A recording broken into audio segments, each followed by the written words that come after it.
నమస్తే. ఇన్నాళ్ళు నన్ను సపోర్ట్ చేస్తూ, ఎంకరేజ్ చేస్తూ మీ ప్రేమని నాకు అందిస్తున్న ప్రతి ఒక్కరికి కృతజ్ఞతలు. అలాగే ఈ వీడియో కూడా ఖచ్చితంగా మీకు ఉపయోగపడుతుంది. లైక్, షేర్ అండ్ సబ్స్క్రైబ్ చేసి మీ సపోర్ట్‌ని నాకు అందించండి. అలాగే ఈ వీడియో పట్ల మీకున్న అభిప్రాయాన్ని కామెంట్ సెక్షన్‌లో కామెంట్ చేసి తెలియజేయండి. ఇప్పుడు వీడియోని చూద్దాం. నమస్తే. Welcome to our channel. నేను పద్మిని. ప్రస్తుతం మనతో పాటు ప్రముఖ ఆధ్యాత్మికవేత్త, వాస్తు జ్యోతిష పండితులు శేషగిరిరావు గారు ఉన్నారు. మాట్లాడదాం. నమస్కారం అండి. నమస్తే అండి. బాగున్నారా? మే 1వ తారీఖు గురువు మారబోతున్నారు. సహజ లాభస్థానంలోకి వెళ్ళబోతున్నారు, వృషభ రాశిలోకి. అవును. సో మరి గురువు ఇచ్చేటటువంటి ఈ సంవత్సర కాలం పాటు కూడా ఎట్లాంటి ఫలితాలను ఇవ్వబోతున్నారు ద్వాదశ రాశుల వాళ్ళకి? అలాగే నర్మదా పుష్కరాలు కూడా మొదలు కాబోతున్నాయి. ఆయన మారినప్పుడు ఖచ్చితంగా పుష్కరం పుష్కరాలు అనేది వస్తాయి. వస్తుంది. అవును. ఇది అందరికీ తెలిసినటువంటి విషయమే. అవును. సరే, ఇక ఈ గురువు ఇచ్చేటటువంటి ఫలితాలని ఒక్కసారి మీ ద్వారా.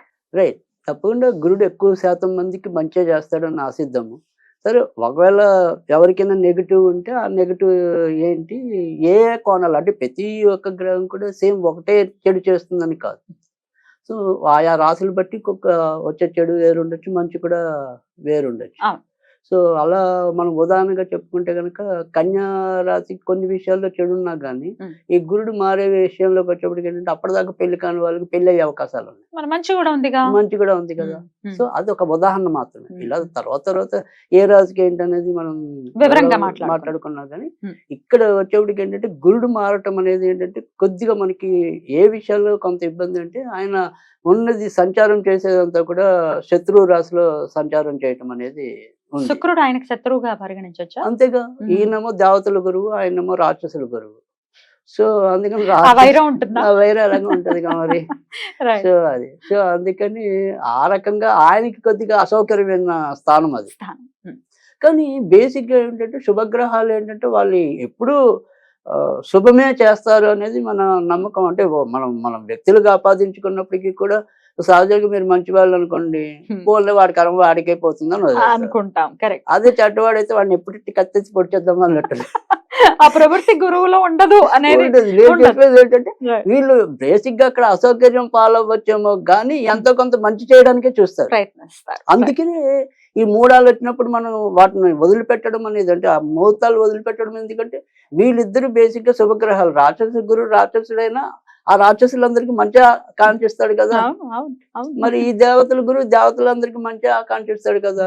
సో బేసిక్ గా వీళ్ళిద్దరు కూడా మరి విద్యా సంపన్నులు కాబట్టి ఖచ్చితంగా విద్య ఎవరికైతే ఉంటుందో దానికి ఎంతో కొంత బ్రెయిన్ కూడా ఉంటుంది. తప్పకుండా. అయితే వృషభ రాశిలోకి మళ్ళీ గురువు గారు రావడానికి 12 ఏళ్ళు పడుతుంది. మళ్ళీ అంతేగా 12 years పడుతుంది. సో 12 years కి ఒకసారి మాత్రమే ఈ ప్రిడిక్షన్. అంతే. ఇప్పుడున్నటువంటి గ్రహస్థితి రీత్యా ఇచ్చేటటువంటి ప్రొడిక్షన్ అలా కూడా కన్సిడర్ చేయొచ్చు. అంతేగా మళ్ళీ ఇది మళ్ళీ మారిపోతాడు కదా, తర్వాత మళ్ళీ మారిపోతాడు. మళ్ళీ మిథున నెక్స్ట్ ఇయర్ మిథునంలోకి వెళ్తారు. ఇట్లా 12 years పడుతుంది మళ్ళీ వృషభంలోకి రావాలి. రైట్ అండి. సో మరి గురువు ఇచ్చేటటువంటి ఫలితాలను ఒకసారి తెలుసుకుందాం. అలాగే ఇంకొక చిన్న విషయము, ఆల్రెడీ గ్రహచారంలో కూడా ఒకవేళ వృషభ రాశిలోనే వాళ్ళకి, అంటే జన్మ జాతకంలో వృషభ రాశిలోనే గురువు ఉండి మళ్ళీ గోచారం కూడా కలిస్తే ఎట్లాంటి ఇంపాక్ట్ ఉంటుంది? సాధారణంగా ఎక్కువ శాతం అయితే మంచి ఫలితాలు ఉంటాయని చెప్పడం అనేది కూడా జరుగుతుంది. ఎందుకంటే మన జన్మ రాశిని, కాకపోతే అలాంటి ఎప్పుడు ఇబ్బంది ఉంటుంది అంటే కనుక ఎవరికైనా సరే ఒక మారక దశలు కానీ అలాంటివి వచ్చినప్పుడు మాత్రం కొద్దిగా ఇబ్బంది ఉంటుంది.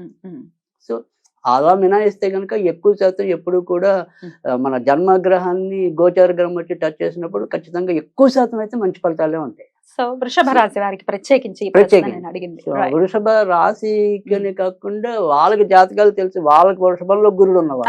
అదే అంటున్నా. ఇప్పుడు వృషభ రాశి వాళ్ళకే కదా జన్మ జాతకంలో వాళ్ళకి తెలిస్తే కనుక ఖచ్చితంగా వాళ్ళకి ఇంకొద్దిగా మోరల్ సపోర్ట్ ఇచ్చినట్టు.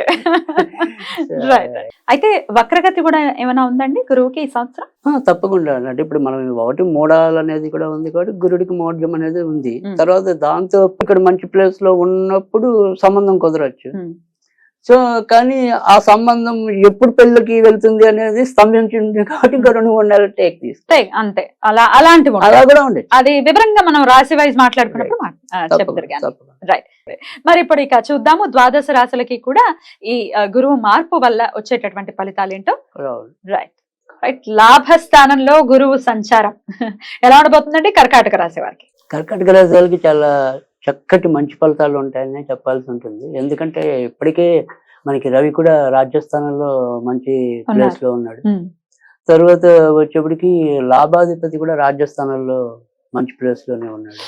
కనుక ఎలా చూసినప్పటికీ కూడా కర్కాటక రాశికి ఇబ్బంది ఎక్కువ శాతం ఉండదు. సరే, ముఖ్యంగా ఏంటంటే వృత్తి ఉద్యోగాల్లో ఉండే వాళ్ళకి చాలా చక్కటి గౌరవప్రదమైన వేతనాలు లభించడం కానీ, పదోన్నతులు లభించడం కానీ, ఇలాంటివన్నీ కూడా ఖచ్చితంగా కర్కాటక రాశికి చేరువవుతాయి. తర్వాత రెండోది వచ్చేప్పటికి ఏంటంటే ఇదే కర్కాటక రాశిలో మనము ఎవరైనా సరే పోటీ చేస్తున్న రాజకీయ నాయకులు అయితే వాళ్ళు కూడా మంచి ఫలితాలతో గెలవడానికి అవకాశం అయితే చాలా ఎక్కువ కనిపిస్తుంది. ఎందుకంటే ఈ గురుడు కూడా తాజాగా వాళ్ళకి లాభస్థానంలో రావటం అనేది కూడా చాలా మంచి ప్రయోజనాన్ని ఇస్తుంది. కనుక కర్కాటక రాశికి కూడా చాలా మంచి ఉంది. తర్వాత ఇంకా ఏ రకంగా మంచి ఉంది అంటే కనుక వ్యాపార రంగంలో ఉన్న వాళ్ళకి కూడా వ్యాపారాలు లాభించడం అనేది ఉంటుంది. ఇక్కడ కర్కాటక రాశికి ఏదైనా ఒక ఇబ్బంది ఉంటే కనుక అది కొత్తగా పెళ్లి కావాల్సిన వాళ్ళు ఎవరైతే ఉంటారో వాళ్ళు మాత్రం ఇంకా కొద్దిగా ఇబ్బంది పడాల్సి ఉంటుంది. వెయిట్ చేయాల్సి ఉంటుందా? ఎన్నాళ్ళ పాటు? కనీసం అయితే ఆగస్ట్ రావాల్సిందే. ఆగస్ట్ రావాల్సిందే అంటే ఎలాగో ఇప్పుడు శుక్రమౌర్జుని ముహూర్తాల గురించి కాదు, అసలు పెళ్లి సంబంధాలు కుదుర్చుకోవాలన్నా కష్టం ఉంటుంది. శ్రావణ మాసం వరకు వెయిట్ చేయవలసిందే. రైట్. ఎందుకంటే అప్పటిదాకా కూడా సంబంధాలు వచ్చినవి కూడా అసలు టైంకి ఉంటాయో ఉండవా అనేది కూడా చెప్పలేం. సో చివరి నిమిషంలో ఏదో రకంగా వైద్యులకి ప్రమాదం కూడా ఎక్కువ కనిపిస్తుంది. సో కనుక పెళ్లి విషయంలో ఒక దాంట్లో మాత్రం కర్కాటక రాశి వాళ్ళు జాగ్రత్తగా ఉండాలి. కానీ మిగతా అన్ని విషయాల్లో కూడా చాలా బాగుంది. తర్వాత రెండోది వచ్చేప్పటికి ఏంటంటే ఆరోగ్య విషయంలో ఒక్క దాంట్లో మాత్రం వీళ్ళు సుమారుగా మనకి ఆగస్టు సెప్టెంబర్ మధ్య కొద్దిగా ఆరోగ్య విషయంలో జాగ్రత్త వహించాలి. మిగతా అన్ని రోజులు కూడా బాగానే ఉంటాయి. సో ఇక్కడ ఆగస్టు సెప్టెంబర్ ఆ టైంలోకి వచ్చేప్పటికి ఏంటంటే సాధ్యమైనంత వరకు కూడా వీళ్ళు భారీ పనులకి జోలికి వెళ్లకుండా ఉండటం అంటే వాళ్ళ శక్తిని మించి కష్టపడటం కానీ, అది ఇటువైపు జరపడం ఇది అటువైపు జరపడం కొన్ని చేస్తూ ఉంటాం. కానీ ఆ టైంలో వాళ్ళకి అది ఆ పార్ట్ పట్టేయచ్చు. సో టెంపరీగా రెస్ట్ తీసుకోవాల్సిన పరిస్థితి వస్తుంది. సో అందుకని ఆ టైంలో మాత్రం ఆ 2 నెలలు ఒకంత జాగ్రత్తగా ఉంటే చాలా బాగుండే రాశుల్లో మేష రాశి ఒకటి, అది మేష రాశి ఒకటి, తర్వాత మనకి కర్కాటక రాశి. సో ఈ కర్కాటక రాశికి కూడా చాలా అద్భుతమైన ఫలితాలు అయితే ఈ ఏడాది ఉన్నాయి. ఇంకా కానీ అయినప్పటికీ కూడా ఇంకా ఆ బాగుండటం అనేది అంటే ఇందాక మనం చెప్పుకునే చిన్న అనారోగ్యాలు అనుకోండి, ఇలాంటివి ఏదైనా పోవాలి అనుకున్నా లేదా బాగుండటం ఇంకా బాగుండాలని కోరుకోవడం సహజమే కదా.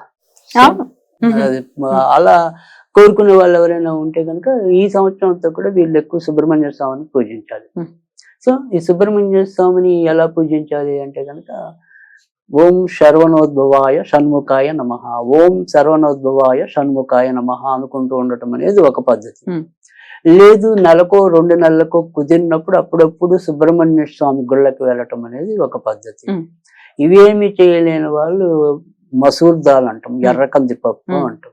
ఈ ఎర్ర కందిపప్పుని మంగళవారాల పూట అప్పుడప్పుడు ఏదైనా చెట్టు లేదా మొక్క మొదల్లో జల్లినా కూడా వాళ్ళకుండే చెడుని తప్పించుకోవడానికి ఉంటుంది. సో ఆ రకంగా కర్కాటక రాశి వాళ్ళు చేయొచ్చు. అద్భుతం అండి, మంచి ఇయర్ గా కన్సిడర్ చేస్తున్నారు కాబట్టి కర్కాటక రాశికి మంచి ఉంటుంది. చాలా బ్యూటిఫుల్ గా వెల్కమ్ చేయాలి కర్కాటక రాశి వారు ఈ సంవత్సరాన్ని. అద్భుతం అండి, థ్యాంక్ యూ సో మచ్, చాలా బ్యూటిఫుల్ గా ఎక్స్ప్లెయిన్ చేశారు. ఇక నెక్స్ట్ ఎపిసోడ్ లో సింహరాశి గురించి మాట్లాడుకుందాం. నమస్కారం అండి. నమస్తే.